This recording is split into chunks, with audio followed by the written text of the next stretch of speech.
And they said to me, Iquo, we're about to tell you something, and we need you to keep calm. And with this information, that was the beginning of what we never anticipated. I am Iquo Phillip, a Nigerian who's currently living and studying here in Taiwan for my PhD.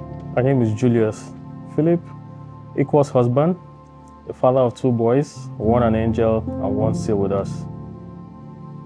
3 years ago, I got on the plane, setting out for a journey that is about to change the course of my life.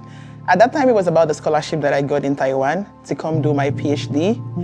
And I left my family with 2 of my kids back at home in Nigeria. I was without my family. It was tough, it wasn't easy, but the hope of having them join me soon was what I held on to. But eventually, on the 14th of September, 2024, this was 2 years after I left them, we are finally reunited together again as a family. My husband, my 2 kids together as a family, we are happy. Coming to Taiwan was a big one for me. I didn't know what to expect, but I knew I was following Iquo to pursue her dreams. Her dreams are valid, and I didn't want to be a hindrance to that dream. And so here we are. 4 months later,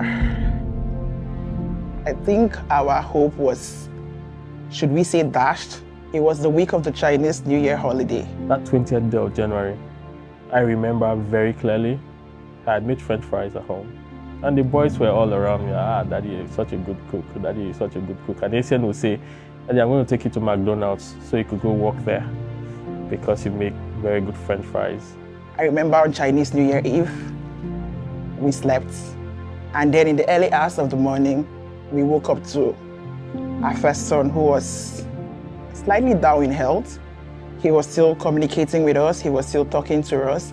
And then we had to rush him to the hospital. When he got to the emergency room, everything was certified okay, except for some minor variations, but he was okay, and he had to be kept there for monitoring for another 24 hours before we could be discharged. Nothing prepared me for the events that began at 9 p.m. His SpO2 wasn't reading, and I knew something was wrong.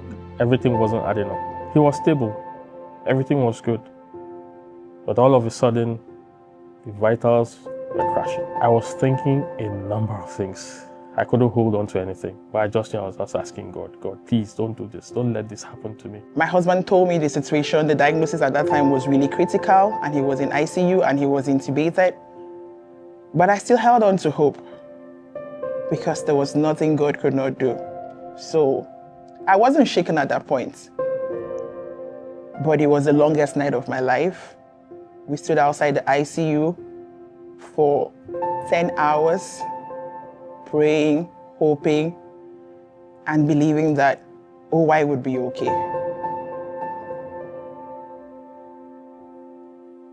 Eventually, we had to leave the following morning because the doctor said we could come in. They gave us time routines, we could come in to see him. And then I had to leave the following morning while my husband stayed back. But when I got home, he came back immediately and he said we have to go back to the hospital. And when we got back to the hospital, this time it was definite. Our son had only 3 hours to live.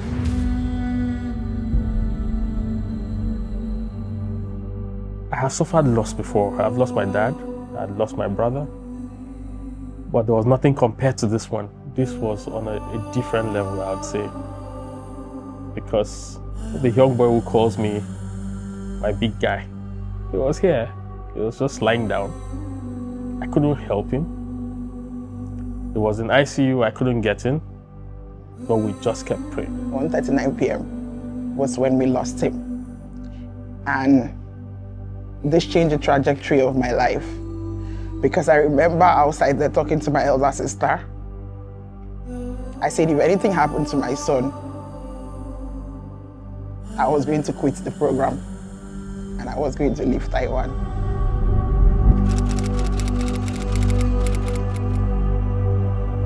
And then from that time on, everything became so dark. It became so bleak. Because everywhere we turned, he was being talked about in past tense. He was And so he was this, is that. It was happening so fast that I couldn't even process it. I couldn't even think for myself. My husband as well too. I felt abandoned because we've been looking forward to coming to meet my wife again, to be a family together again. And then leaving home, it seemed like a stigma. Like, God, did you bring me out here on a spot, on a stage, to be disgraced? Leaving home and losing a child in a place I had not found my feet. So I thought. But God used the church. The story would have been messy without the TIC family. It would have. So God used TIC.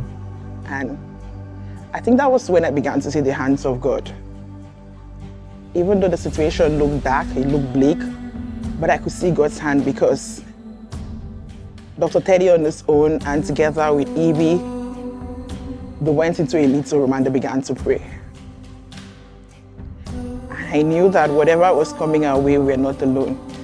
We had an army here on earth with us as it was in heaven. It was like we had a family, that God had prepared us for this. And everything going on from there on was the church. We had the support of the church. We had Teddy informing everyone who needed to know what had happened. And then we had EB helping us with the language difference because everything was being documented in Chinese. And so EB was helping us with that. And we had mounting bills to pay. These people stepped in and I could feel God's amazing love because from there on, we didn't have to think about anything on our own. And we had a bill of about over 100,000 NTD. And then we had the funeral too, that was coming up to about 100,000 NTD. So the budget was more than 200,000 NTD. It was painful to have lost OY when we did, but it was relieving that we had the church around to make that better than it should have been. And for that, we're grateful to God. And just like Job, I say the Lord gives and the Lord takes. Blessed be his holy name. Because my son was born on the 4th of January, 2017 at 1:20 p.m. And he left this earth on 30th January, 2025 at 1:39 p.m., just 90 minutes after he came. Safe to say that I'm still here. I didn't quit the program. I didn't leave Taiwan. That was because of the love that I found here in Taiwan. When you walk in through that door, you're welcome home. And it's in that comfort that I found my hope because I was at home. My faith is strengthened. 2 Timothy 3:15 resonates deeply with me, and that from a child thou hast learnt the Holy Scriptures, which is able to make you wise unto salvation through faith, which is in Christ Jesus. And so we're grateful for all the support we've received at this time. And we have the confidence that our son, OY, though we miss him, but is in the arms of a good father, the one who cares for him, the one who made him, the one who gave him to us. And so it was a pleasant 8 years of our lives. It was pleasant.